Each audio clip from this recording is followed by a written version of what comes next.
It's not because I don't believe in you. It's because I know for a fact I've done everything I possibly could. And I've realized that in order for them to provide an exam 8 hours, 7 blocks of 40, random questions time, and they ask you and they tell you it's on everything, including articles, publications, stuff in the news. It's like, well, hold on. How am I supposed to be able to conquer it all? It's impossible.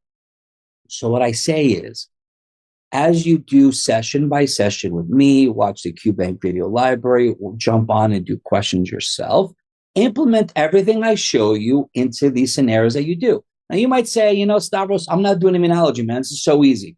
But remember, I will be covering every organ system. So you don't have to follow me. You don't have to stay on schedule me because, it's aggressive. You can't be doing, some people need more than a couple of days per system.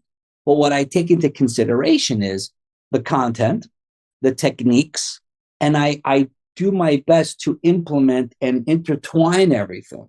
So, for example, we're doing immunology today. Thursday, we do microbiology. But there's 4 things in micro. There's bacteria, viruses, fungi, parasites. There's pharmacology for each, right? It might take you 3, 4, 5 days.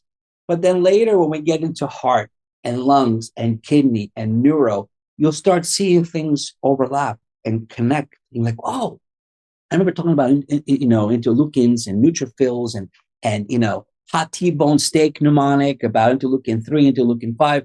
So even if we're doing, for example, cardiology, and you're not on cardio, you should still attend.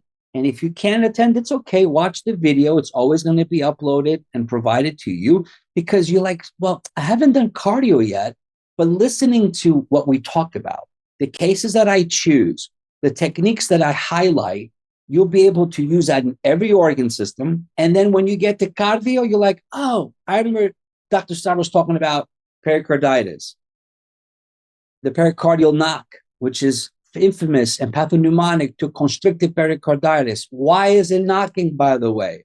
Well, it's simple. The heart is pumping against a calcified wall, and that's why it sounds like it's knocking, because the heart is pounding and pumping against the calcified wall. Why is it calcified? Typically TB, right? So this is the little connections that books don't do for you.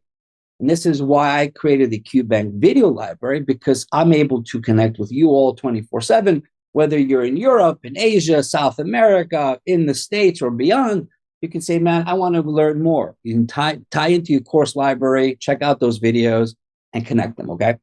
Awesome. Let's see here. When and which order would you suggest to take NBME? All right, Cynthia, honestly, NBMEs, there's no order for me. It's a pet peeve of mine, because if you go online, you'll find people say, take this first, take this second. I personally have thousands of people in my network, and these are statistics I've worked with. So I can safely say there's no particular order. I would say once the order, the most important thought process is this. Forget about which one to take.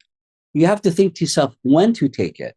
I would say start off with your QBank, UWorld, AMBOSS, Kaplan, doesn't make a difference. Work hard on them, score over 60, which then indicates to you and me that, okay, I'm doing good, and then transition over to the NBME. But before taking any NBMEs, I would suggest what you should do is this. You should try to get your hands on older ones, practice old NBMEs just to acclimate to the look and the style of the format of the question. Do a couple of those, and then get into taking an NBME. Because what happens is people are scoring high on the QBanks. They just jump into an NBME.